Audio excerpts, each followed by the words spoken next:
বৃত্তের তিনটা সমীকরণের মধ্যে পার্থক্য কি? ভাই আপনি তো একটা বৃত্তের তিনটা সমীকরণ বের করে দেখাইলেন, এই সমীকরণগুলোর মধ্যে পার্থক্য কি? আমরা কখন কোন সমীকরণ ব্যবহার করব বা কোন বৃত্তের জন্য কোন সমীকরণ হবে? প্রথমে আমরা যে বৃত্তটা শিখছিলাম x² + y² = r², এইটাও বৃত্তের সমীকরণ, এইটাও আমাদের বৃত্তের সমীকরণ, এইটাও বৃত্তের সমীকরণ। এই প্রথম বৃত্তটা শুধুমাত্র যখন কেন্দ্র মূল বিন্দুতে অবস্থিত হবে, এই বৃত্তের কেন্দ্র হবে 0, 0 এবং ব্যাসার্ধ হবে r, তখন আমাদের বৃত্তের সমীকরণ এই 1 নাম্বার সমীকরণটা হবে। বৃত্তের কেন্দ্র 0, 0 মানে মূল বিন্দুতে অবস্থিত হলে তখন এই 1 নাম্বার সমীকরণ।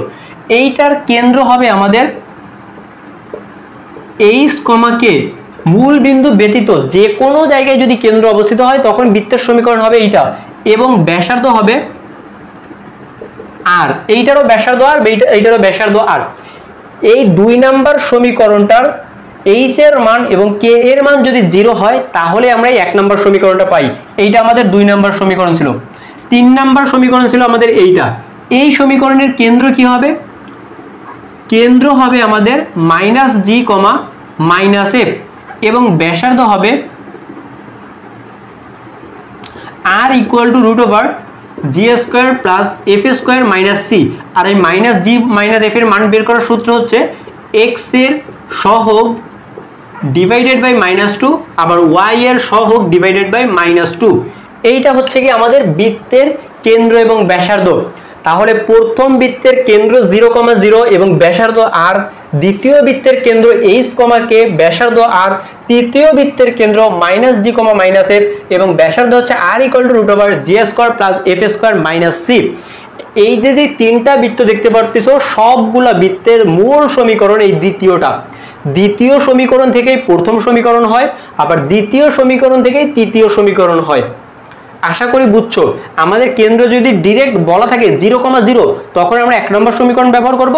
যদি কেন্দ্র না বলে দেয় অর্থাৎ যে কোনো বিন্দু বলে দেয়, যে কোনো বিন্দুর ক্ষেত্রে আমরা 2 নম্বর সমীকরণ ব্যবহার করব।